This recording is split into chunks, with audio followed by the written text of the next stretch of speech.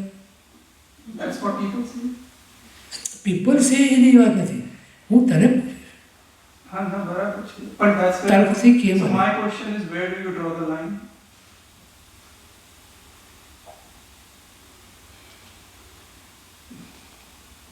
બોલો. You have to decide for yourself. હા You have to decide for yourself. ખરું ને? મને મારી ભક્તિ એમ કહે છે કે હું પ્રભુની પાસે સામે બેસી અને મારો ભાવ વ્યક્ત કરું છું. પછી હું આમ કરું કે તેમ કરું, એ મારી ભક્તિ છે, હું વ્યક્ત કરું છું. તમે તમારી ભક્તિ તમારી રીતે વ્યક્ત કરો. હા કરેક્ટ, પણ સંઘમાં કરીએ ત્યારે હે when multiple people are doing that, what how? તો તમે Individually કરીએ તમે ત્યારે જે બરાબર છે. તમે જે નક્કી કર્યું હોય સંઘની અંદર હમ. એ રીતે ભલે કરો તમે. પણ કોઈ ધારો કે જુદી રીતે કરતું હોય તો એની ટીકા ક્યારે બી ન કરો. મારું કહેવાનું તમને એ છે, કોઈની ટીકા ન કરો. કેમ? એ અધિકાર જ નથી આપ્યો આપણને હમ. ટીકા કરવાનો. मंदिर में जो स्वागत होता है, जैसे टीका करते हैं? हैं, जो मंदिर में स्वागत करते हैं, શું वेलकम करते हैं, जैसे मंदिर में सॉल उड़ा के मंदिर के अंदर भगवान बैठे हुए हैं, तो वहाँ टीका करते हैं, क्या वो सही है क्या? શું બોલે? ને કે જે આપણા મંદિરમાં ભગવાનની સામે ભગવાનની સામે ટીકા કરીએ છીએ તો એ બરાબર છે કે નહીં એમ? વેલકમ હા. કરીએ ને, સંઘને વેલકમ શું કે? સંઘને વેલકમ કરીએ ને, એ સંઘ. question is હા, more સંઘ like- આવે ને તો આપણે કેવું ચાંદો કરીએ અને પ્રભાવના તો his question is more like કે ભગવાનની સામે બીજાનો વિનય નહીં કરવો भगवान के જોઈએ. सामने એમની ટીકા કરીએ. સામાન્ય પુરુષનો વિનય, સામાન્ય बराबर. अच्छा, आपको ठीक नहीं लगता है, ठीक है, हो सकता है. नहीं पूछ रहा हूँ, सही है या गलत है? नहीं, कोई बात इसमें सही और गलत होती हुई नहीं. देखा, अभी मैंने बताया आपको, अपेक्षा लगाना चाहिए. किस अपेक्षा से हो रहा है? अपने में संवत्सरी पहले पांचम की होती थी, वो चेंज होकर चौथ की होती है.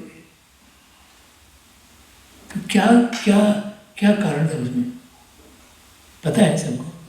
है? पता है? ખબર છે કોને? એક રાજાનો ત્યાં શોક હતો, ખબર છે? પુત્ર પુત્રી છે. એનો દીકરો ગુજરી ગયો હતો. તો કે હવે આ ચોથનો પ્રતિક્રમણ કરી લો, કારણ કે મને જરા અનુકૂળ પડે એમ છે. તો ચોથનું પ્રતિક્રમણ આવ્યું. શું ડિફરન્સ નથી મેં? See, રાજસ્થાન પાસે Bhagwan is Vitrag, so it's Yeah. not like he's going to feel bad or ના, એ તો વાત કરું છું. Yeah, Bhagwan is But the Vitrag. thing I'm trying to explain to you કે હજી સ્થાનક પાસેની અંદર તો પાંચમનું જ સમસ્યાનું પ્રતિબંધ થાય છે. ખરું ને? આ બેટા સાહેબ Yeah. હા છે કે નહીં? તો એ લોકો ખોટું કરે છે. Nah. હા ખોટું કરે છે. અને તેના પાસે બધા સાચા, મૂર્તિ પૂજક બધા સાચા. અરે મૂર્તિ પૂજકની અંદર પણ 3 ગચ્છ છે. ખડતર ગચ્છ, તપા ગચ્છ અને અચલ ગચ્છ. આ ત્રણેયની વિધિ જુદી જુદી છે ને? ત્રણેયની વિધિ જુદી છે. તો કઈ વિધિ સાચી? અરે મને જે ભક્તિમાં ભાવ થાય છે એ મારી વિધિ છે, એ મારી વિધિ મારા માટે સાચી. મારી વિધિ મારા માટે સાચી. હું તમને આગ્રહ ના કરી શકું કે તમે આ કરો. મારી વિધિ પ્રમાણે તમે કરો વિધિ તો તમે સાચા, નહીં તો તમે મિથ્યાત્વી, એવું કહી શકો નહીં. આગ્રહ આવે ત્યાં ધર્મ એ પાછળનો ભાવ પકડવો પડે. એ પાછળ ભાવની સાથે તમારી ક્રિયાની શુદ્ધિ હોવી જોઈએ. એકલો ભાવ એકલો ન ચાલે. વિવેક પણ જોઈએ છે. વિવેક અને શુદ્ધિ. પણ એ સારું. શુદ્ધિ by which standard? હા? શુદ્ધિ based on which standard? એ શુદ્ધિ તો એ બી વિવેક જોઈએ એમાં. શુદ્ધિમાં પણ વિવેક જોઈએ ને. એના માટે of course you to go to somebody who is knowledgeable. ગીતાર્થની આમાં સલાહ લેવાની. ગીતાર્થ એટલે કોણ? ગીતાર્થ ગુરુઓ એટલે જેને શાસ્ત્રની અંદર જેની બુદ્ધિ પારંગત હોય, સારા સારમાં વિવેક હોય, કઈ વસ્તુ ક્યારે કરવી, કઈ વસ્તુ ક્યારે ન કરવી, એ બધાનું જ્ઞાન હોય છે ને, એ ગીતાર્થ છે.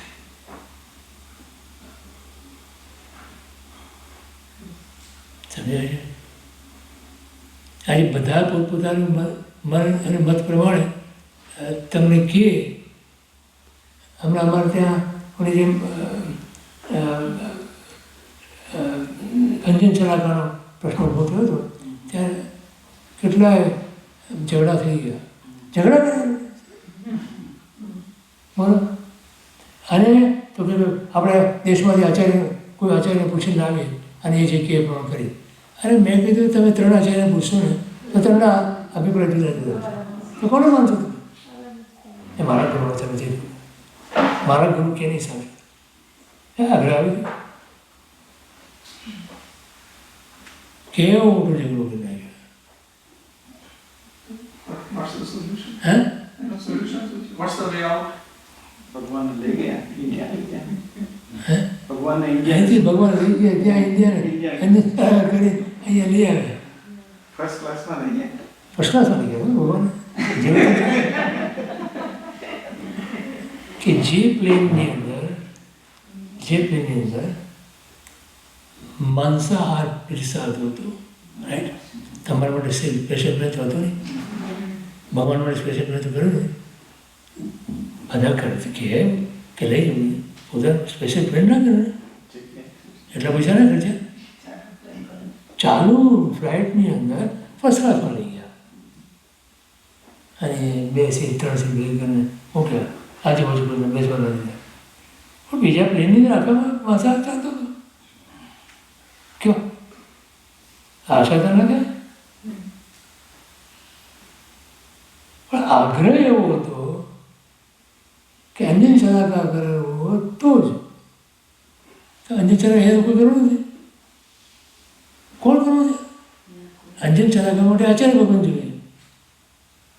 આચાર્ય ભગવાન તો આવે નહીં. આ ગાઢ પણ છે, આ જ્ઞાન છે. સમજાય છે? આ હું અહીંયા કહું છું એમ એવું ત્યાં પણ મેં કીધું હતું, પણ મારું આદિ નામકર્મ નથી એટલું દેવું તો માન્યું નહીં. તમારું કોઈ ના માનું. હા તમને જશે જ નથી. જશે જ નથી મારે. શું કરું બોલ? What is the counterpart? Agra is the counterpart. એ સમજાય છે, પણ જે વિધિ છે કે અન્ય શરાબ હોવી જોઈએ એ પણ છે. Bringing અંજન સલાહકાર કરેલા ભગવાન all the way દેશકાળ પ્રમાણે તમારા અંજન સલાહકાર ન થઈ શકે તો પછી Like here also the same thing comes every time and like we wish we could have done Anjan Shalakar and then Nakra Bhagwan Sacha Bhagwan Banata. Otherwise they are not. ભગવાન That's what people say after paying. So I think there are very few people that say that. There are few people that most others don't care or don't they won't even know. They don't even know. ये लोग ना देर सभा में दर्शन करने સારા વિશ્વમાં ધર્મ યુદ્ધો હોય એને કારણે પ્રયાસે કદાચ નથી. ધર્મ અને યુદ્ધ બે વસ્તુ ઇટ્સ કોન્ટ્રાડિક્ટરી. એમ કહો કે આખા વિશ્વમાં સૌથી વધારે માણસો એ ધર્મના નામે ધર્મ નામે મર્યા છે. બોલો. ધર્મના નામે એ જ પૂછે. Because of Kadagra underlying. હા Because of Kadagra underlying. કદાચ અઢાર આગ્રહ આવ્યો તો ધર્મ ગયો, કોઈ પણ પ્રકારનો આગ્રહ હોય. સરળતાને ધર્મનું દ્વાર કીધું છે. સરળતાને ધર્મ ત્યાંથી પ્રવેશે છે આપણામાં. જો આપણામાં સરળતા હોય તો, સરળતા હોય તો આગ્રહ હોય. How to balance Agnya Palan? Because most people will say कि भगवान आज्ञा विषय गीता तो आज्ञा विषय. So how to balance Agnya Palan with not having Agra? સરળ બનવું છે આ બધું.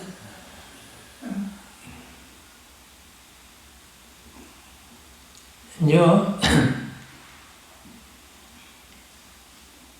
આમાં થાય છે શું કે આપણે અહીંની જે પરિસ્થિતિ છે એનાથી પૂરેપૂરા જ્ઞાત ત્યાં અચરભવ નથી હોતા.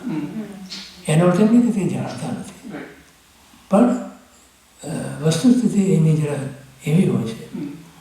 એટલે એ સલાહ આપે, પણ સલાહ કઈ રીતે આપે? તમે જે રીતે રજૂઆત કરો ખરું એ પ્રમાણે સલાહ આપે. સો એમની સલાહ is totally dependent on your perspective or perception. ખરું ને? તો ઓબ્વિયસલી એમ જ બનવાનું છે. હું જઈ અને કોઈ બી ગુરુ ભગવંતને અહીંનું ચિત્ર એવું દોરું કે મને જે રીતની સલાહ જોઈતી હોય એ રીતે મને સલાહ મળે એમની પાસે. ખરું? અને પછી હું કાગળ લઈને આવું જો સાહેબ.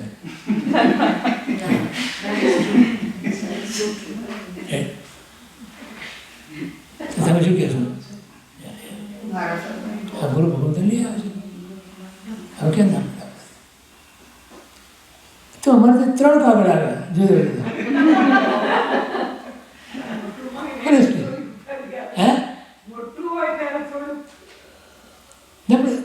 3 જણા લઈ આવ્યા, આ 3 જુદી જુદી.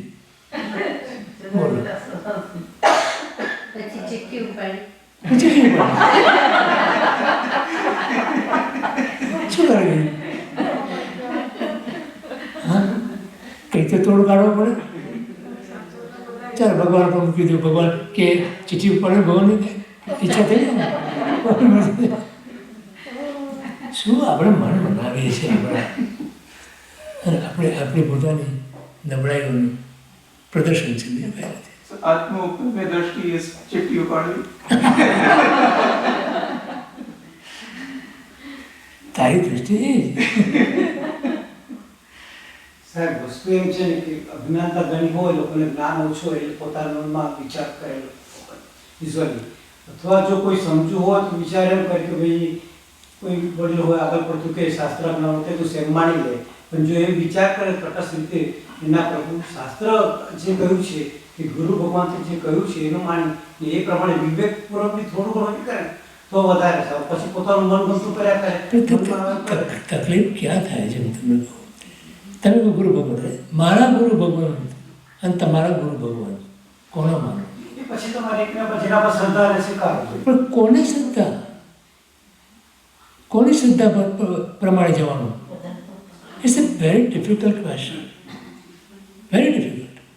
Probably as a Swami, if we can appoint one Maharaj Sahib and say the entire Swami agrees to listen to him, Then it's different. then probably they should. And that is your Maharaj Sahib versus my Maharaj हाँ, Sahib. I am there.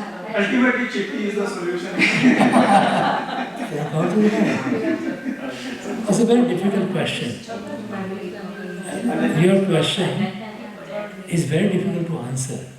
So there is no set rule. Okay, you do this or that.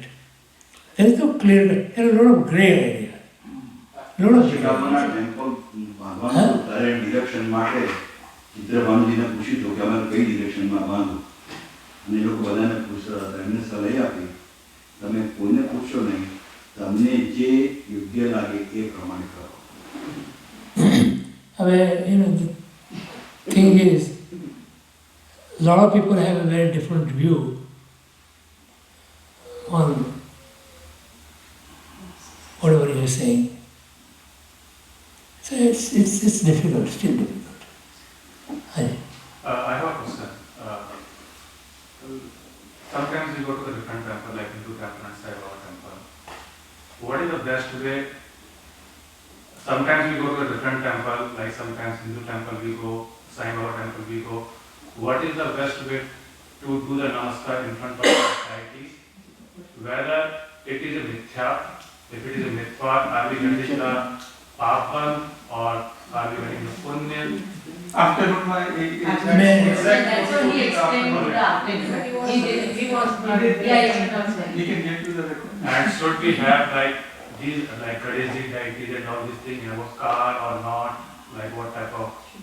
Ganesh જે ગાડીમાં ગણેશ મૂકી અથવા ઘરમાં ગણેશ મૂકી તો એ બરાબર છે કે આપણા ઉપર ઘણા બધા કાળ 2000 વર્ષથી હિન્દીમાં કહી શકો Okay. There's a lot of influence, Hindu influence on our religion, especially on how we conduct. Even today, our marriage ceremony is according to Hindu law, right? Most of the ceremonies that we go through is based on Hindu influence or under Hindu influence. Because Shankaracharya, before Shankaracharya, our Jain religion followers were 56 crore. You know? 56 crore loko, they were following Jainism. After Shankaracharya, that number has dwindled to the point that today only how much? 50 lakhs. Just Around 50. 44 lakhs. 44 lakhs. Can you imagine? It's less than 10%. So all the influence, all this influence is, we have a Jain Vidhi, Lagnani. Some people do that. Even for the funeral and all these things. You know, apne here, we have viewing. Don't people go through that. That is not in our scriptures. When somebody is viewing. You know, for yeah. That's against our basic tenets. So, though a lot of things are influenced by Hinduism or Hindu rituals. So, Diwali आवे, तो वो लोग दिखते हैं ना, क्या बोलते हैं, Chopra? Books. You know what they write? Most of the things they write is influenced by Hindu Vidhi. They also put something from our scriptures. What do they write in there? It's twisted. શું માંગે છે? શાલી બદ્રની રિદ્ધિ સિદ્ધિ. Right? That's a twisted. શાલી બદ્રનું વૈરાગ્ય. Nobody asked for that. Right? પછી અભય કુમારની બુદ્ધિ. અભય Kumar, you know અભય કુમાર. એની બુદ્ધિ માંગે છે. અભય કુમારનો ત્યાગ નથી માંગતા. એ બધું માંગે તો પછી વેપાર ન થાય.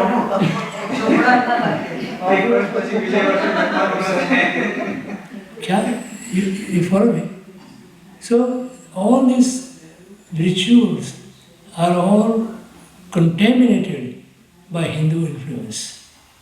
So if you want to go with the strict Jain scriptures, yes, that is available. It is available.